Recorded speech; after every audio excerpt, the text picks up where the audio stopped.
What the f?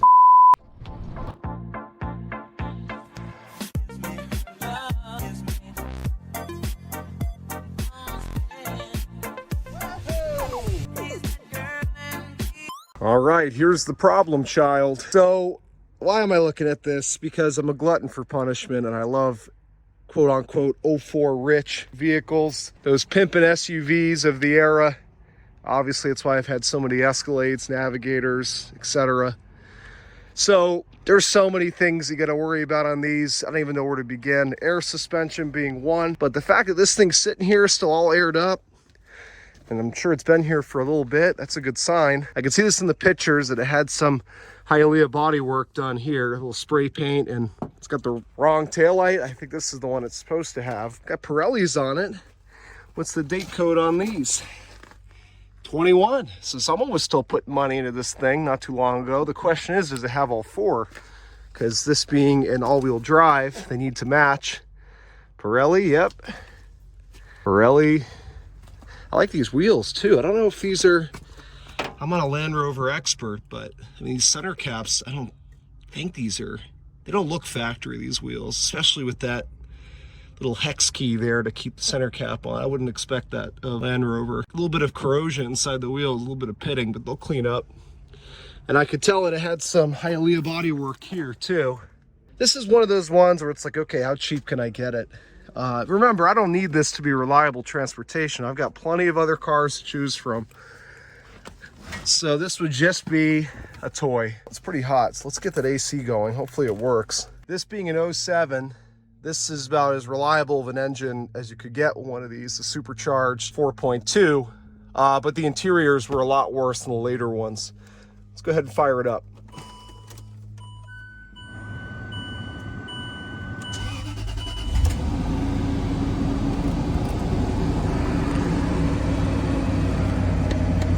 So that sounds pretty good.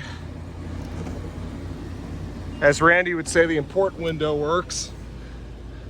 So first thing I'm listening for, and it's not really a concern with these unless they were neglected, is timing chain rattle.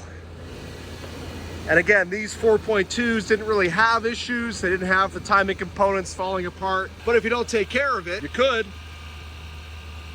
So I hear some sort of whining noise. This has got a lot of things you gotta be aware of, including hydraulic sway bars. Yeah, the fluid's full. Those things are $1,800 a piece. Now, I wonder if you could switch in standard ones from a non-sport model. That's what I would do if they went bad. I mean, the fluids look pretty good. My concern with this was that it was dealer maintained until 12, and then the maintenance goes off Carfax. Hey, the oil's not too clean. I'd rather see it a little bit dirty between changes. Looks like it's maybe a quart low. Could be even lower, actually, if you were to let it get up to temp and swipe it with a dipstick. I hear some sort of accessory that was whining when we first started it up. So I gotta go through some tests here. First being the suspension. Let's make sure she goes all the way up. Suspension off-road height selected. Oh, okay. Well, I gotta close the door. Let's get that AC back on, huh? It worked.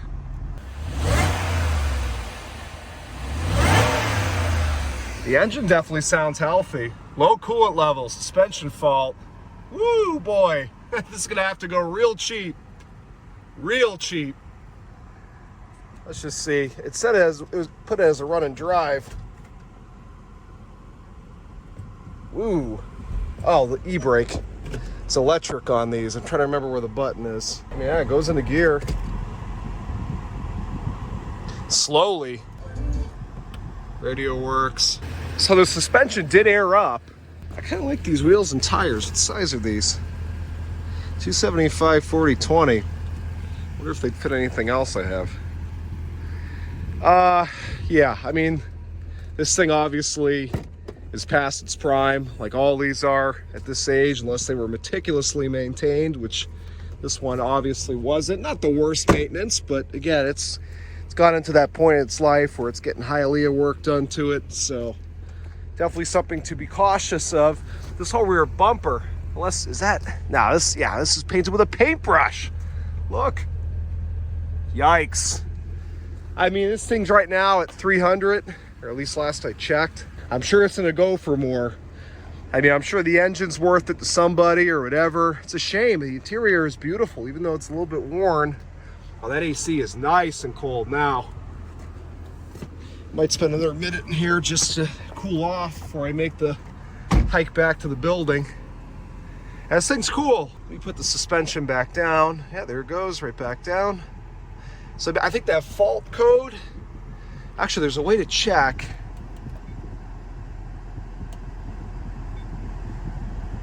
Yeah, see, this is what you have to check. We're level. So I actually think that this is fine. The suspension. I'm trying to raise it back up now. These are pretty advanced for 2007. Just want to hear if it engages for low. Oh, neutral, that's right.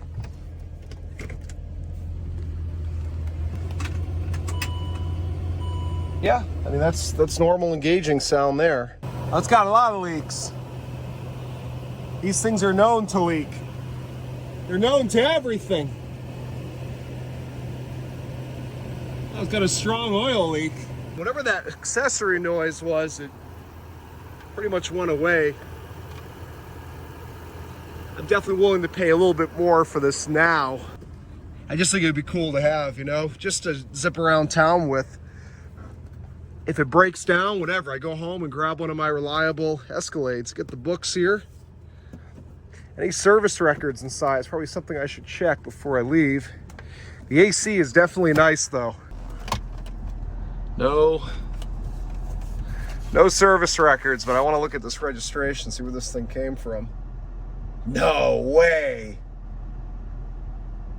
Whoa. This came from a really wealthy neighborhood down here, like 1%. Really? Unbelievable. Okay, folks, this kind of changes everything.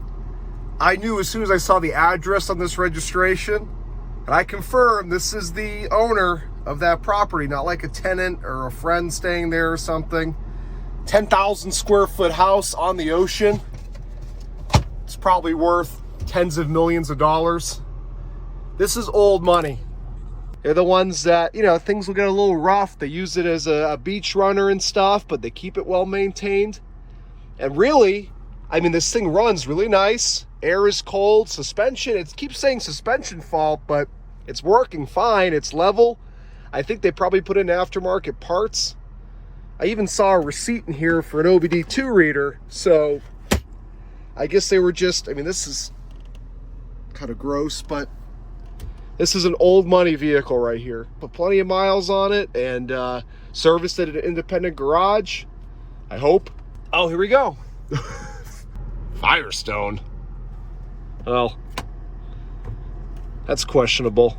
I'm assuming that's September 12th and not 2012. I went from at first not wanting it so much to now I gotta have this thing.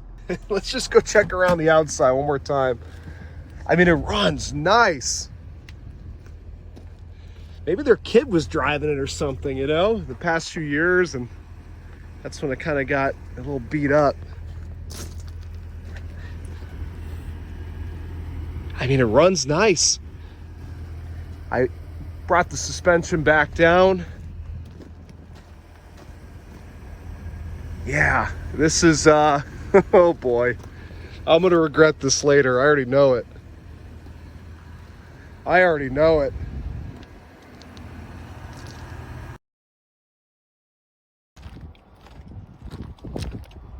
There's my Range Rover. So she's sitting a little low. They pulled it out, I guess because I don't know, I guess because I won. I'm definitely not as excited as I was when I first looked at it, because, you know, once you shell out the dough for it, then it changes. Oh, it did have 2 keys with it.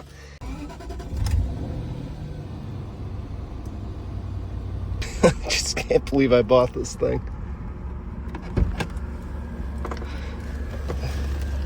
Okay, it's raising up. I hear the compressor. Ugh.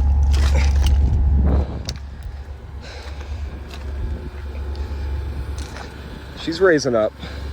Tell you what, she does run well.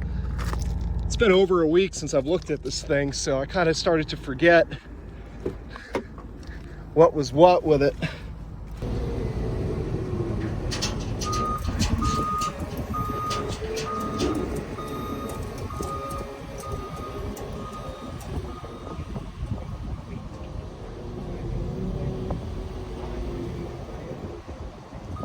Got her all loaded up. They brought it out in the forks. And suspension, I was here like 3 hours ago. Suspension still raised, so that's good.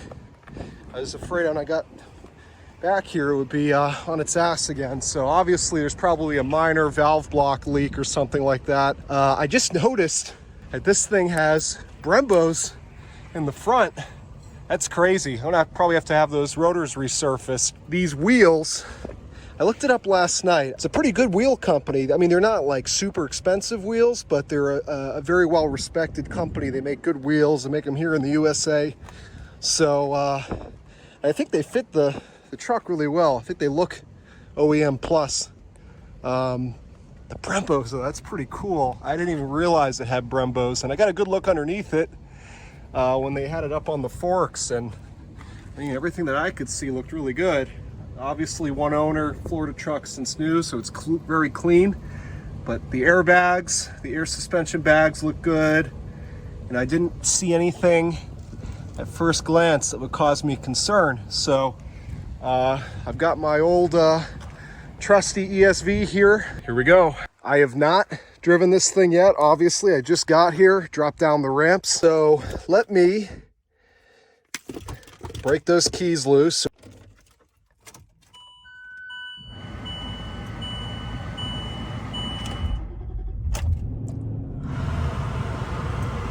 All right, there we go. I gotta keep that AC blasting. I apologize if it's a little noisy, but it's a real scorcher today. Oh, I gotta turn the parking brake off. There we go. It's just press of a button. I still have it in the off-road height, just because you never know. Maybe I need some clearance coming off. So this is my first time. Woo! She wants to go. Really driving this thing.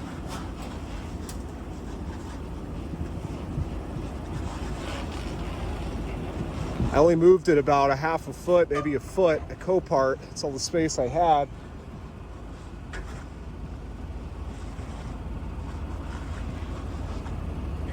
Well, she rolls forward, and that doesn't really mean anything. I got to get out on the road and make sure it actually shifts. That's the only thing I'm worried about at this point is the transmission. It's idling a little high, it's weird. Huh.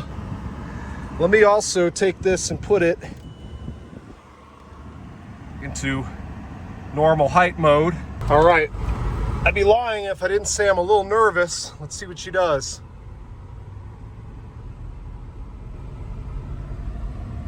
All right, shift. I got more gears though. Ooh, shifted, but it wasn't happy. I don't want to say that, it just kind of was a harder, you felt it. That shift was smooth.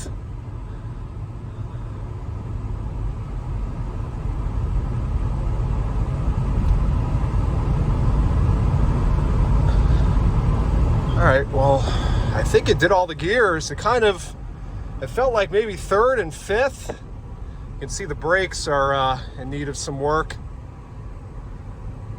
It felt like maybe third and fifth were a little bit, not like silky smooth. There was a little lurchy. I know that, again, I did a lot of research on this before I bid and bought it on these L320s here, and they do require regular fluid services. So transfer case, ooh yeah, a little lurch there.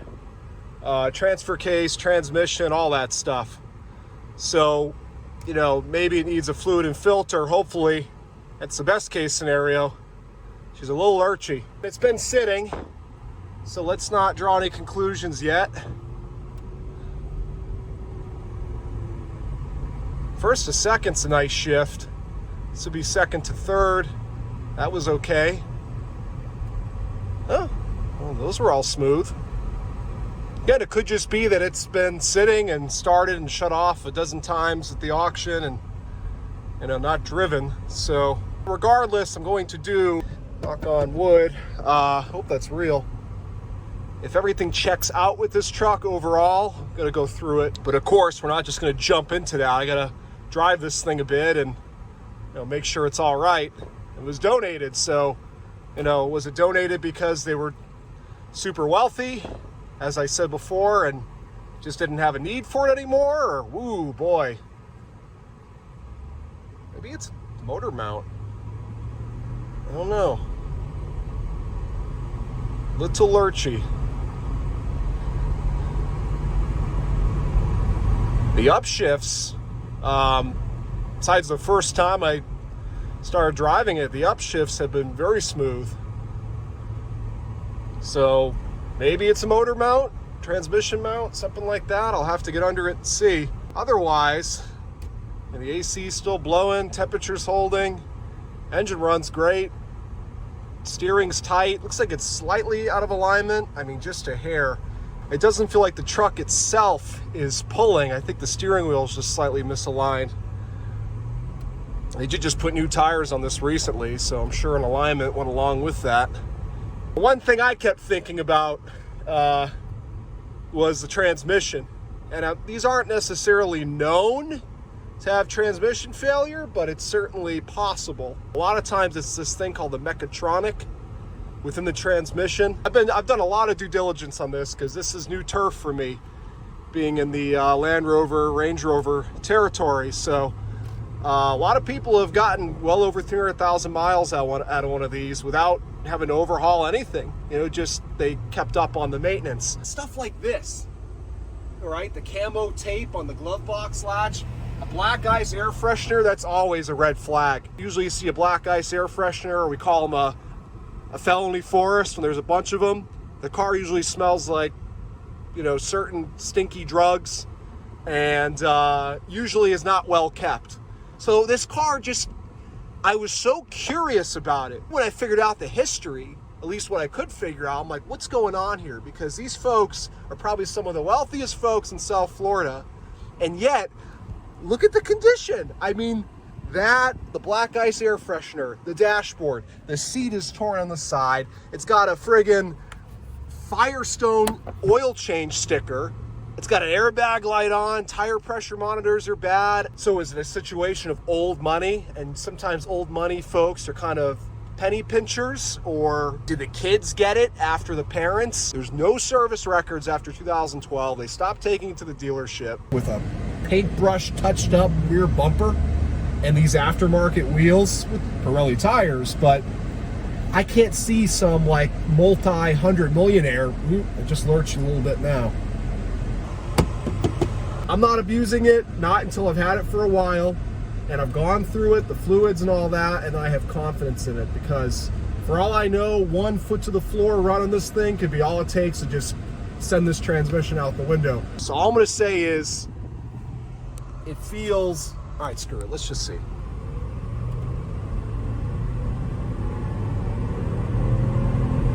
Woo! Holy moly, this is quick.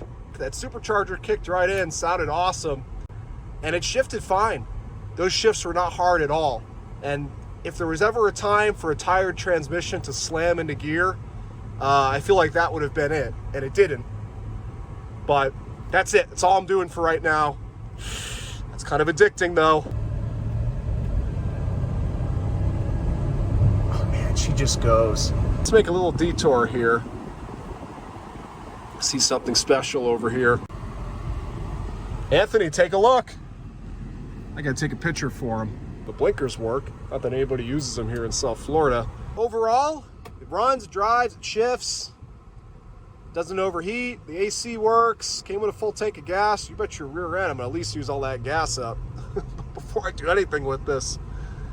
I'm 50-50 right now about keeping it because I'm scared of it, but I also think it's really cool. I'm gonna get it home, take off all the Copart lettering and decals, and give it a quick wash, and probably a vacuum. So I'm back home, and I just opened the hood. First of all, listen to how quiet this thing runs.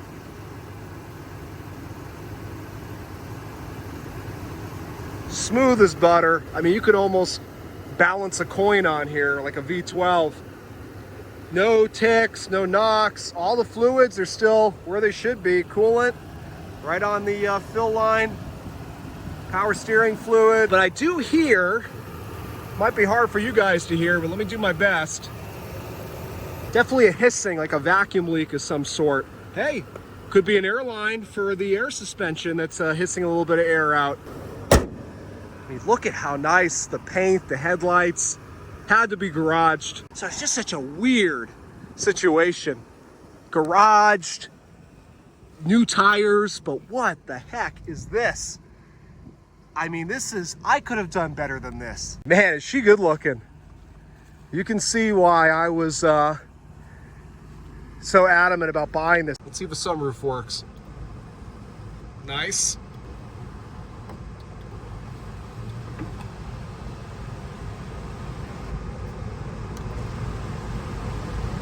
Very good. And so I already played all this other stuff when I looked at it, so I won't bore you with that. I didn't test the cruise control or any of that. That window works. It had tape on it before, so they must have had the regulator replaced. That one works. Nice. Not that I'd be using them. I got nice cold air. I don't know what this is. I pointed it out last time. It's absolutely disgusting. Here's the ashtray. It doesn't look like it's ever been used for smoking, but it's like a pit of filth. Ugh. I definitely got some cleaning to do. Oh, the headlights. Never tested those out. I see a blue light there. And a blue light there. Excellent. HIDs. I love them. Again, another thing of the era. I was looking at the pictures. No freaking way. I was looking at the pictures now. I'm like, I bet you there's TVs underneath those weird headrest things. Oh yeah, now we're definitely 04 rich. We're 04 ballin'. You might have to turn these on from the front or something. There might be like a power thing. I don't know. Oh, it just did something.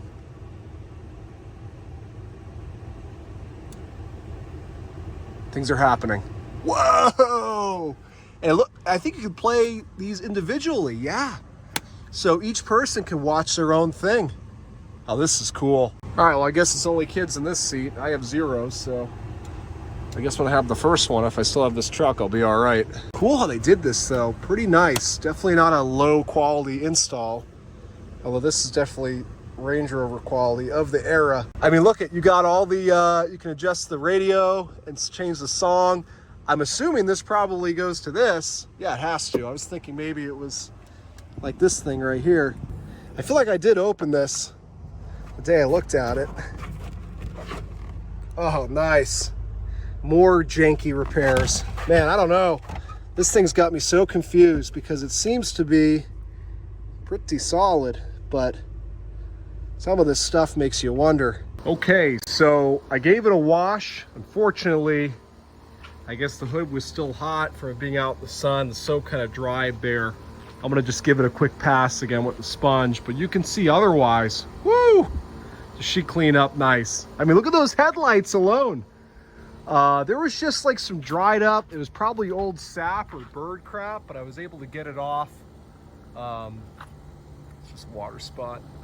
Without any paint damage. That's good that it wasn't on there too long. I just cleaned these two wheels. Nothing extreme. I just scrubbed them real well with the wheel brush and some Chemical Guys wheel cleaner, and then wiped them down with the same cleaner. So just to get the brake dust off of them. They look a heck of a lot better. And then we go over here. I haven't done these yet. I've just hosed them off. you can see all the brake dust. And most of that came off just with a wheel brush and microfiber. And what doesn't, I will get with the steel wool. But you can see though, she's a nice truck. So I had to end the video in a special way. And I figured, let me gather my 4 most 04 rich, as they call it, vehicles together. Now, my ESV, my 2004 Escalade ESV, not in the shot. And my 04 is a little beat up anyway. I mean, compared to my 02 here, which is like showroom besides that one spot in the bumper. And also I've got my Bonneville SSEI, which I just didn't feel like moving all the other cars out of the way to pull that out. Some of you might say, Al, what's your deal? Are you trying to be, you know, balling on a budget or what? Just like the other cars I collect, these cars hold special place in my memories and in my past. I mean, I remember when these were all brand new on the dealership lots. I bought that Bullet when it was 6 months old, put 30,000+ miles on it. It's got 40K on it now. Unfortunately, back in 2018, I crashed it. When I rebuilt the car, I always thought the GT500 nose looked much better than the GT or the V6 nose on these S197s. So I'm not trying to pose as a GT500. That's why there's no Cobra on the grill. Put the GT500 nose on for the more aggressive look. To be honest, I think it looks more like the Bullet movie car. For example, the movie car had the louvers in the hood. This looks more like a 68 Mustang. I took a crappy situation and made it a heck of a lot better by making this car look the way I always wanted it to look. I went on a bit of a tangent there, as I usually do. Obviously, the point of this video is the Range Rover. Look at the paint. Look at the headlights. Look at the wheels. This was obviously garaged its entire life, because you will never see a 2007 that's sat outside for many years in South Florida with black paint looking this nice. I haven't waxed it or anything. You can see, like, it's not even that clean. All I did was wash this thing. Absolutely beautiful. I've always, just like this Escalade, the Bullet, and my W220 S-Class, this is a timeless body style. I've always liked them. Again, I'm well aware of their mechanical issues, and part 2, and probably many more parts, if I decide to keep it around, will show what those issues are, and hopefully me fixing them myself. But if you look at this, you'd have no idea this is a 2007. You'd think it's at least a 2014. Again, far from perfect, but I definitely think that most of the ones now left are a lot worse than this one. But I'll tell you what, just seeing these 4 together makes me want to keep it even more. And just real quick, since I'm sure some of you are going to ask, my S-Class, the W220, is doing very well. Knock on wood, it's been great. I've put several thousand miles on it, but this car's been great. Several thousand miles, no issues at all. Again, like I did over there, knock on wood. Some of you might not know this one. If you don't, go look back in my videos. I bought this in 2019. I put these wheels on it. I got a screaming deal on these wheels and tires at the junkyard. All 4 with brand new Goodyears on. These are off of Denali of the next generation. I got all 4 wheels with the brand new tires on them for $360. The only thing I did is I got these center caps, which someone local happened to have them, and they're blank. The ones that came with the wheels said GMC. Love the way they look. They ride great. Thanks for watching. Keep an eye out for part 2 in the Range Rover. It's coming real soon. I've already started working on it. I'm going to continue to do so because I want to get this thing sorted, hopefully. Thanks for watching. Keep an eye out for the next one. It's quite a procedure to check the fluid level and to add fluid. Dark. You can see it's getting fluid everywhere.